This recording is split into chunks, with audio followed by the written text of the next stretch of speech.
فأما الذين آمنوا فيعلمون أنه الحق من ربهم وأما الذين كفروا فيقولون ماذا أراد الله بهذا مثلا يضل به كثيرا ويهدي به كثيرا وما يضل به إلا الفاسقين. Ayat ke-26 ini menarik. Setelah Allah Subhanahu wa taala menggambarkan dari awal surah Al-Baqarah itu ada 3 klasifikasi manusia.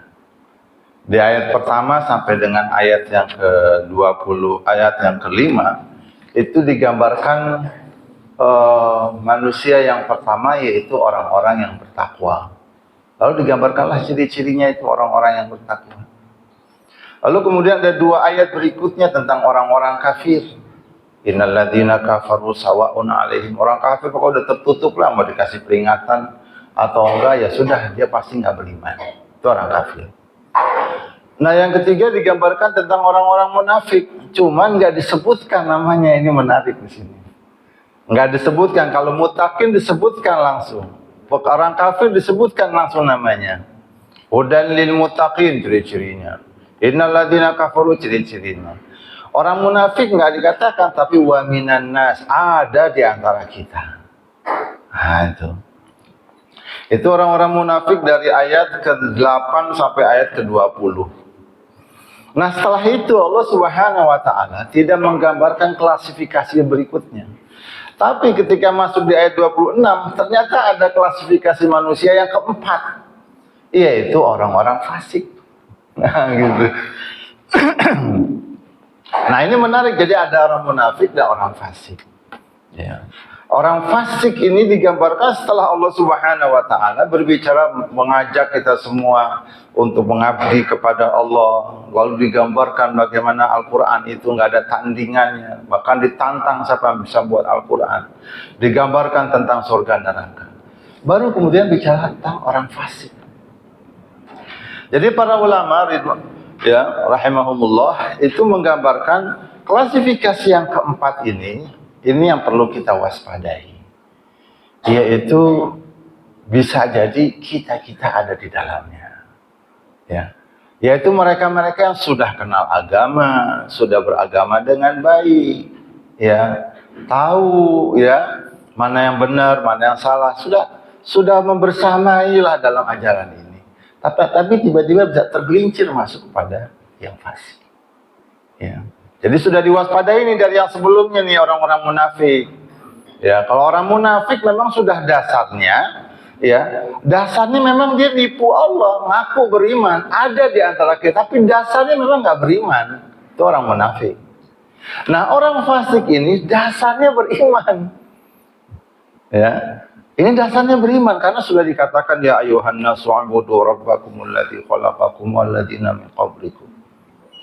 Nah, ini klasifikasi yang ketiga dan yang keempat ini yang perlu kita waspadai. Namun yang perlu menjadi catatan di sini, kadang-kadang kita belum apa-apa sudah tergelincir. Allah Subhanahu wa taala menggambarkan 4 klasifikasi ini bukan buat kita nilai orang. Nah, ini kadang-kadang kita ngelihat munafik ya.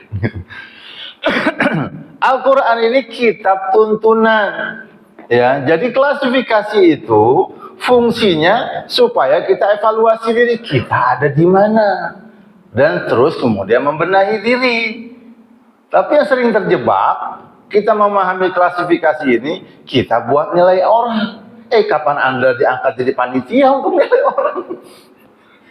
Ya, kita sudah lupa di situ, udah belajar, wah dikatain lah jadi ustadz dari alim gitu. Ya, udah ngaji luar biasa. Ya, gitu. Ya, ini ibu-ibu ya, kita yang belajar tajwid, wah udah keren lah, ngerti segala macam. Tiba-tiba dengar orang ngaji berantakan, lihat, dasar tuh bapak-bapak bebel udah 70 tahun ngaji masih kayak begitu. Nilai orang. Nah, hati-hati kita terjebak di jiwa kita seperti itu. Ya, Quran ini kitab tuntunan, ya, kitab tuntunan supaya kita melihat diri, oh kita ada di sini, lalu minta tolong sama Allah supaya dituntun di jalan yang benar, diarahkan di jalan yang benar. Nah, klasifikasi yang keempat ini orang-orang fasik. Ya, jadi para ulama menggambarkan orang fasik ini orang-orang yang beriman, cuman dalam perjalanannya dia cenderung menyimpang. Ya, ya, fasik itu dalam konteks bahasa seperti itu. Ya, dia cenderung menyimpang ke yang menurut dia itu, ya, jadi sudah menggunakan rasionalnya. Ini udah nggak benar nih, ya, menyimpang. Ya. Makanya ayat ini dimulai dengan kalimat innallaha la yastahi an yadriba mathalan ma ba'udatan fama fawqaha. Walaupun sabab nuzulnya ini cerita orang munafik ya di Madinah. Yang mempermasalahkan ayat ini apa-apaan tuh Allah tuh. Masa ngasih perumpamaan? Ya, yang rendah-rendah begitu. Ada katak lah, ada lalat lah. Dulu ada ayat-ayat sebelumnya gitu bicara tentang katak, lalat. Ini Allah turunkan ayat ini. Nyamuk pun bisa dikasih perumpamaan. Allah nggak malu-malu ngasih perumpamaan. Tapi yang perlu kita fahami, semua perilaku Allah, perbuatan Allah pasti banyak hikmahnya di dalamnya. Ya, dan sekarang pengetahuan menjumpai bahwa nyamuk itu, karena dikatakan ini Allah tidak malu-malu membuat perumpamaan berupa ba'udah, nyamuk, wa ma fauqaha, dan apa yang di atas nyamuk. Ternyata ada makhluk yang ada di atas nyamuk, ada kutu nyamuk. Kan keren, udah nyamuknya kecil, ternyata ada yang lebih kecil dari itu, kutunya nyamuk. Ya, ini pengetahuan sekarang ini menjelaskan kebenaran ayat ini, ya, ba'udah wa ma fauqaha. Tapi inti ayat ini, ya, terlepas dari keajaiban dari firman Allah tersebut, nah, perilaku ini yang mau kita lihat setelah itu.